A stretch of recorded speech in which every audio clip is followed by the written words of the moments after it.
You don't have to spend tokens or keys for this card, which quite honestly might just be the best one of the season. What? A free card?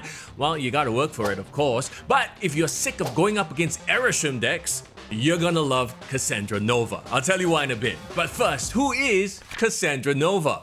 In the comics, Cassandra Nova Xavier is the evil twin sister of Charles Xavier. Everything Professor X stands for, she's the opposite. Even as a baby in their mother's womb, Charles, due to his amazing genetic potential, recognized Cassandra as an evil presence and actually preemptively tried to stop her from being born. This battle caused their mom to miscarry Cassandra, and while the doctors pronounced her stillborn, Cassandra did in fact survive and spend the next decades as a growing mass of cells in a sewer wall, building a new body for herself and planning her revenge on her brother.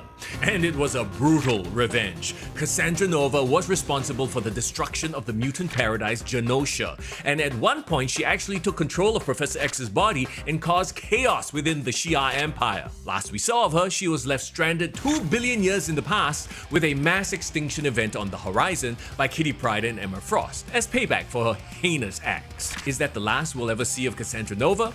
Probably not. In Marvel Snap, Cassandra Nova is a 3-energy, 1-power card with the ability, on reveal, steal 1 power from each card in your opponent's deck.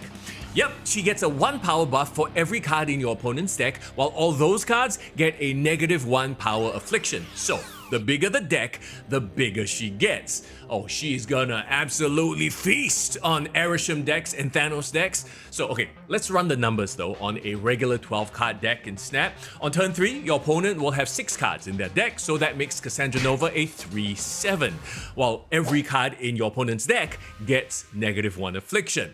You know, she's one of those cards that you want to play early and often with re-triggers like Absorbing Man, Grandmaster, Odin.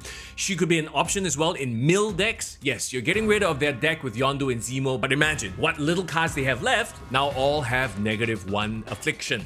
And mill decks often pack Grandmaster and Absman as well, so that's a quick 1 or 2 cubes because your opponent's definitely retreating. You might want to snap early on those games is what I'm saying.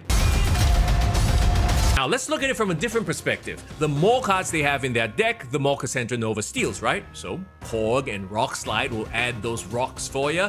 Black Widow stops their draw. So basically that gives Cassandra Nova some Darkhawk synergy.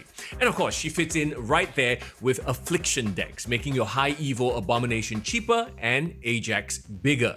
Now to counter her, you're gonna want Luke Cage to negate her -1 affliction and Shadow King to reset her power back to 1. Now, synergies aside, I feel like she's one of those cards that can fit into any archetype because she gives great stat value and is a natural tech card to swap in if Arishem or Thanos decks get out of hand. Plus, she's a free card, so yeah, I'd definitely invest some time in playing the Deadpool's Diner event to get her. So silly. And hey, kudos to Second Dinner for releasing this as a card you can earn. Now, how long it'll take for you to grind out this many bubs is another conversation altogether, but at least